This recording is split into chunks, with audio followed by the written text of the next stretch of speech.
Hey, it's me, Phil, again, and I'd like to touch on today a couple things. We'll do three shorter videos, I think, instead of my long, droning kind of 10, 11-minute ones.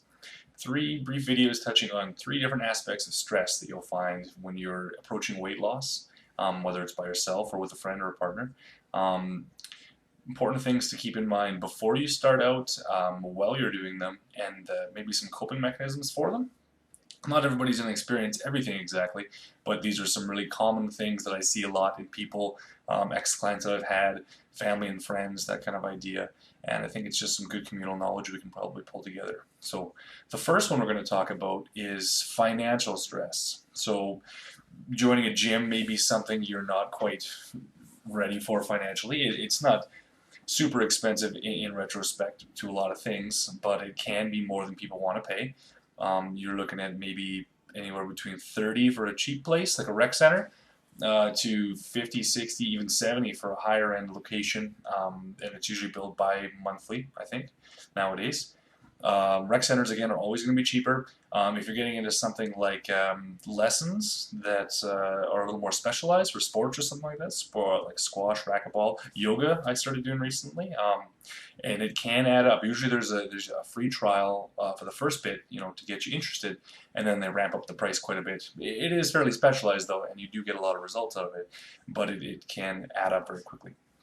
Another thing we need to look at is the money we're going to be spending on groceries. We want to be eating healthier. A lot of the times people are thinking it's how much you eat, but it's also what you eat too. The better ingredients and the more fresh things that we eat, the better our body will respond to that. So if we're looking at fresh meats, chicken, fish, lean cuts of red meat, going to be a big help as opposed to eating a lot of processed meats because we're cutting a lot of fats, a lot of the bad fats. That's going to be a big bonus for us. Fresher vegetables are good, but a lot of times they will cost more. You don't have to jump all the way to organic vegetables if you don't want to. I just shop with the price in mind when I go, but I just make sure I shop very often, and try not to let too much go bad in the fridge because, again, that's wasting money. Uh, if you can budget, definitely, if you're used to budgeting, definitely set yourself aside a certain amount for food, certain amount for, I eat a lot of supplements. I would say about 50% of the calories I intake in a day are through supplements of some kind, whether it would be whey powders, mass gainers, protein bars, snacks, like a lot of pumpkin seed protein snacks. I make protein cookies. Uh, any way I can get, 1.5 times my own body weight in protein grams a day. I just eat, eat, eat, eat. So for myself, I spend a lot more than a lot of people probably would, and I make sure that I buy quality stuff when I can. I do shop a lot at Costco just because they have bulk things like protein bars and snacks, or even the big tubs. But you're going to have to find something if you are trying to gain weight or you're trying to gain lean mass. You're going to be looking at more protein. If you're looking at dieting, of course, you're going to be just eating maybe a lot more meals that have small amount of carbs and fats and a lot more vegetables and meat. But say you're shopping in bulk, Costco's a great place to go for deals. When we're looking at clothes, you're going to be whole new wardrobes, hopefully. Hey, that's exciting! Yay! Don't throw away your old clothes because it gets very expensive going up and down all the time. I have my big fill pile, my medium fill pile, and my little fill pile.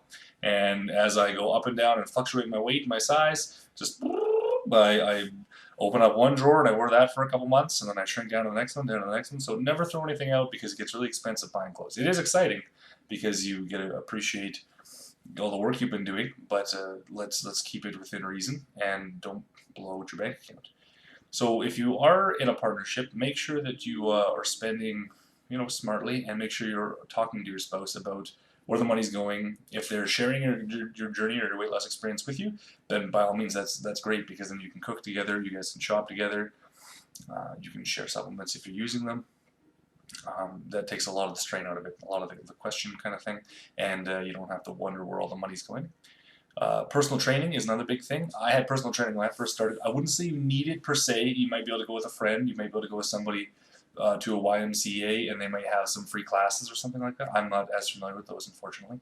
Or say you maybe sign up for a gym and you go to just a couple aerobic classes or Zumba class, like the dance classes.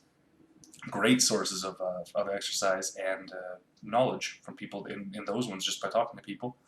But I used a personal trainer when I first started, and it was a huge bonus for me. I took away a lot of confidence and a lot of skill sets and knowledge that I still use to this day, and it was probably the best investment I've made pretty much in my life, I would have to say, looking back in hindsight. I don't know if I would be exactly where I am now without it. I'm not sure I would be any less happy, but I'm very happy with where I am now, and that was a big part of it, I could say. So yeah, some things to think about. The next one we're going to talk about is probably going to be physical stress, so strains on your body. All right, we'll look forward to that one next.